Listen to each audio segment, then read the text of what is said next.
नमस्कार। मैं आज आपको इस वीडियो में बहुत ही ज़्यादा जानकारी देने जा रहा हूँ।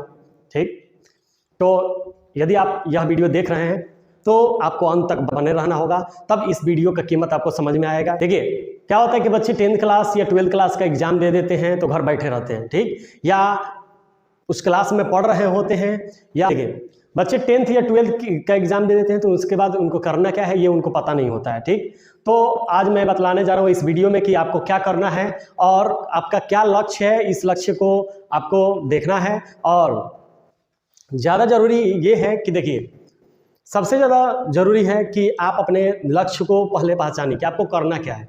बच्चे छोटे होते हैं, 8, 9, 10th या जिस भी क्लास में रहते हैं, उनको पता नहीं होता कि आगे कैसे कोई कंपटीशन निकालना है या क्या करना है, या पढ़ाई के क्षेत्र में कौन कौन से उनके सामने लक्ष्य है, कौन चुने, कैसे चुने और कहाँ से पढ़ना चाहिए। तो बच्चे सोचते हैं कि 10th के बाद या 12th के बाद पढ़ेंगे। ठीक, तो सबसे ज़्यादा देखिए कि आप यहाँ एक गलती कर रहे हैं कि आप सोचते हैं कि आप 10th या 12th के बाद सोचेंगे कि आपको करना क्या है। तो ये आपकी सबसे बड़ी गलती है, क्योंकि देखिए जिन बच्चों को करना है इसमें लगातार लगे रहना है। आप अगर 10th और 12th का एग्जाम दे दिए हैं तो आप घर पर बैठे रहते हैं, तो सोचिए कि आप घर पर बैठ के अपना टाइम बर्बाद कर रहे हैं, फिर से आपका जो पढ़ने का लय था उसको खो देंगे। फिर है कि आप पढ़ाई में लगे हैं तो लगे रहिए। क्या करते हैं कि 10th और 12th के एग्जाम का जब दे देते हैं तो रिजल्ट का इंतजार करते हैं, जबकि ऐसा नहीं करना चाहिए। रिजल्ट का इंतजार करते हैं और वो मूवीज देखना शुरू कर देते हैं, वीडियो देखना शुरू कर देते हैं, रील्स और फालतू की चीजें देखना शुरू कर देते हैं और अपना टाइम बर्बाद करते हैं। इससे वो एडिक्टेड होते जाते हैं, धीरे धीरे उनका माइंड उस तरह होते जाएगा, फिर पढ़ाई से उनका ध्यान हटते चला जाएगा। तो सबसे ज्यादा बड़ी गलती है कि बच्चे ज्ञान के अभाव में पिछड़ जाते हैं।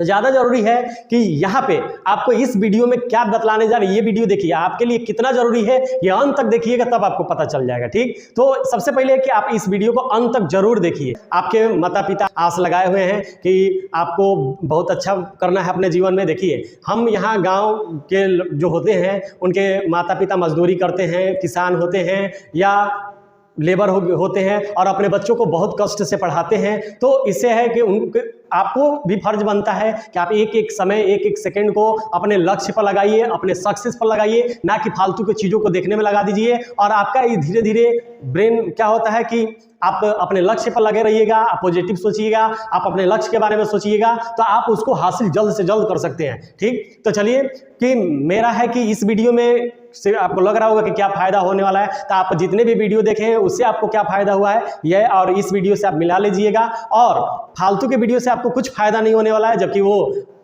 आपका लक्ष्य से भटकाएगा और आपको पढ़ाई पर मन नहीं आ पाएगा। आप मोबाइल के एडिक्टेड हो जाएंगे। आप पढ़ने में आना चाहते हैं तो आपको अपने लक्ष्य पर ही रहना होगा और अपने लक्ष्य पर टिके रहना होगा। तो चलिए, मैं इस वीडियो में आपको बतलाने जा रहा हूँ कि 10th या 12th के बाद क्या करना होता है। ठीक, और उससे पहले ही तैयारी जिस क्लास में उसमें से ही लगे रहिए। ठीक, तो आगे क्या कैसे निकाल सकते हैं, तो चलिए देखिए, आप 10th क्लास में हैं। ठीक, 10th क्लास का एग्जाम दे दिए हैं तो आप 10th के बाद 12th चुनिएगा या पॉलिटेक्निक कर सकते हैं। पॉलिटेक्निक में आता है फिजिक्स, केमिस्ट्री, मैथ, इसका सिलेबस होता है। ये डिप्लोमा है जिसमें civil, electrical, mechanical, computer ETC बहुत सारा चुन सकते हैं। ठीक, इसमें क्वेश्चन 90 होता है और एक क्वेश्चन 5 मार्क्स का होता है, 450 टोटल होता है। ठीक, ये है पॉलिटेक्निक का।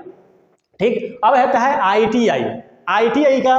देखिए, इस सब का फुल फॉर्म, जिसमें इसमें शॉर्ट लिखे फुल फॉर्म, इसके बाद सब बतलाएंगे। चलिए, ITI का देखिए, इसमें भी होता है all subject, Indian technical institute इसका फुल फॉर्म है। फुल फॉर्म एक बतलाएंगे बाद में, सुनिए। ऑल सब्जेक्ट है, इसमें क्वेश्चन है 90 गो, जिसमें इसमें भी 90 क्वेश्चन है, इसमें ऑल सब्जेक्ट है और ये 450 नंबर का होता है। चलिए, एक होता है 10 पर पार्ट टाइम पारा मेडिकल। ठीक, पार्ट टाइम पारा मेडिकल PPM भी कहते हैं, इसमें भी ऑल सब्जेक्ट पूछा जाता है। इसका भी सिलेबस ऐसे ही होता है। ठीक, मतलब इसका भी मार्क्स ऐसे है, क्वेश्चन उतना ही होता है। फिर आप प्राइवेट से डिप्लोमा कर सकते हैं। ठीक, तो चलिए, इतना तो बात देख लिए।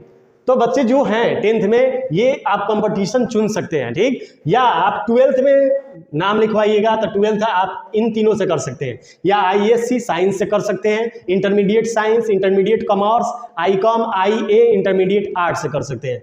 या अब आता है कि 12th के बाद आप चाहें तो इतना सारा चुन सकते हैं। 12th के बाद आपके पास इतनी रास्ते हैं। 12th के बाद आप बैचलर डिग्री में जा सकते हैं, या डीएलएड कर सकते हैं, या नीट निकाल सकते हैं, मतलब नीट की तैयारी करके नीट निकाल सकते हैं। National eligibility cum exchange test होता है, इसका फुल फॉर्म। आईआईटी निकाल सकते हैं, IIT Indian institute of technology, या पैरामेडिकल, या जिपमार, या एनडीए, या अदर कंपटीशन, या एलएलबी कर सकते हैं। तो चलिए बैचलर देखिए, 12th के बाद बैचलर कर सकते हैं।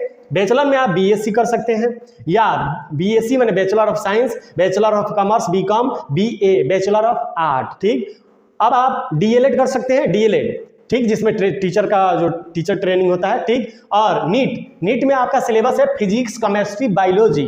ठीक, जो आपको 720 मार्क्स का टोटल पेपर होगा, 180 क्वेश्चंस आएंगे, जिसमें 90 बायोलॉजी का होता है और बाकी में फिजिक्स और केमिस्ट्री का होता है। ठीक, और इसका जो निकालने के बाद अगर इसमें टॉप करते हैं तो आप एम्स चुन सकते हैं, पीजीआई, पीएमसीएच, या किंग्स जॉर्ज मेडिकल यूनिवर्सिटी। ठीक, ये भी चुन सकते हैं जो लखनऊ में है, और पीजीआई भी लखनऊ में है।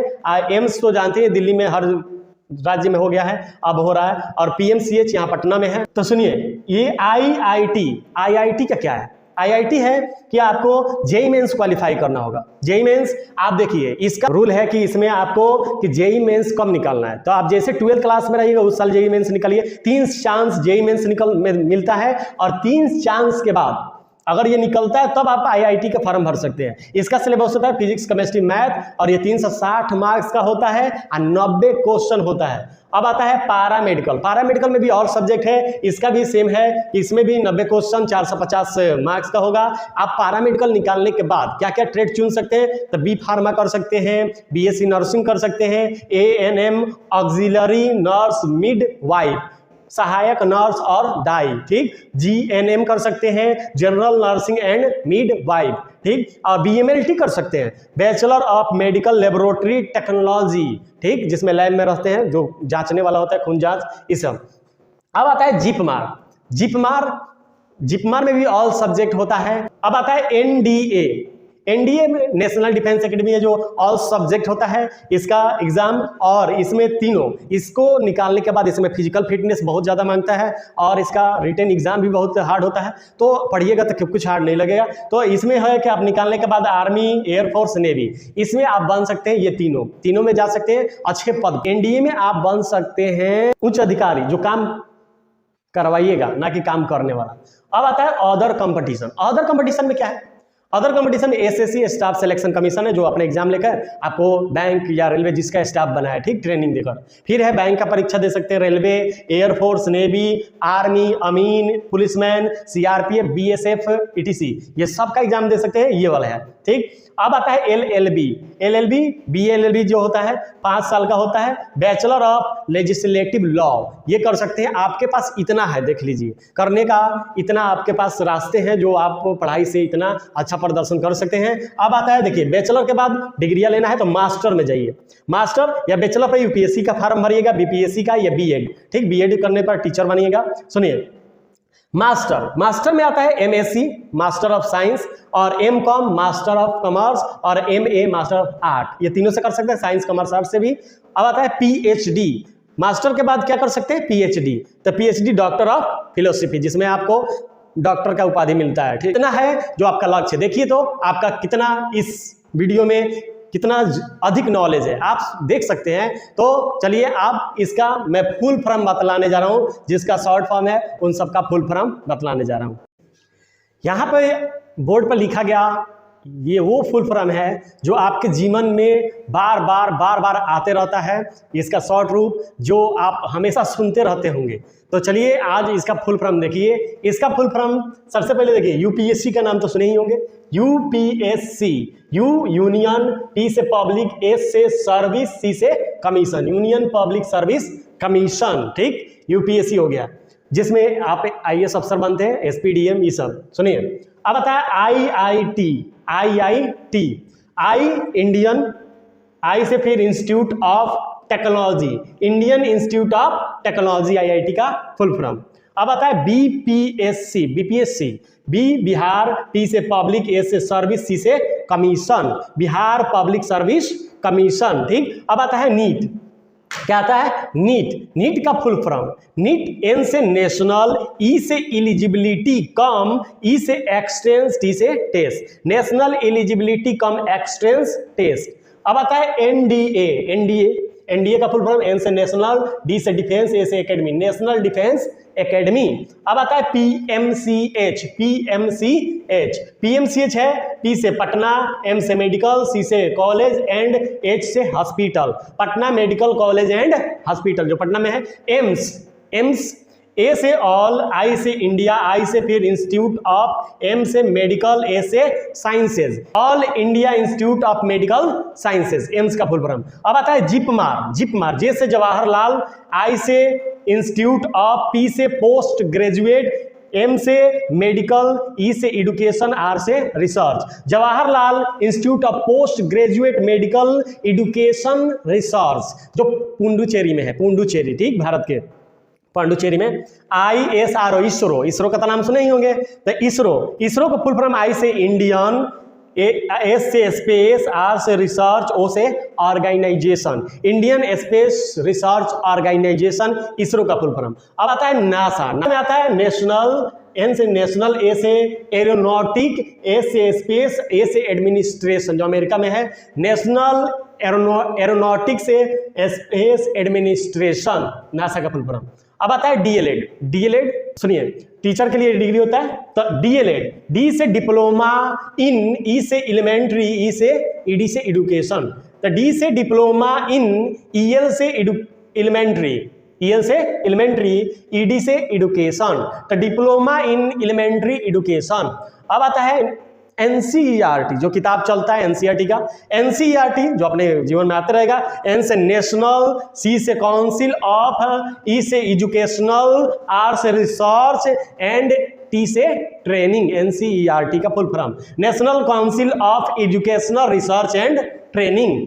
चलिए अब आता है बीएड। बीएड का फुल फॉर्म है बी से बैचलर ऑफ, ईडी से है एजुकेशन, बैचलर ऑफ एजुकेशन, तो ये है। चलिए इतना नॉलेज इस सभी वीडियो में बतलाया जा चुका है, तो देख लीजिएगा अंत तक कि आपको कैसा फैसला लेना है अपने जीवन का, क्योंकि जानते हैं कि दुनिया में किसान कोई नहीं बनना चाहता है, लेबर मजदूर कोई नहीं बनना चाहता है, और इन लोगों का कोई डिमांड नहीं है, इन लोगों को कोई पूछता भी नहीं है, इनका सिर्फ फायदा उठाया जाता है, ठीक। तो इसलिए मैं चाहता हूं कि आप अपने लक्ष्य पर पूरा फोकसित करें। तो चलिए, मुझे आशा है कि इस वीडियो में आपको पूरा जानकारियाँ दिया गया हो, तो चलिए शेयर जरूर कीजिएगा, और चलिए आप इस लक्ष्य पर लगे रहिएगा, हमेशा स्वस्थ रहिएगा और आप खुद को सक्सेस में झोंक दीजिएगा, ठीक। चलिए।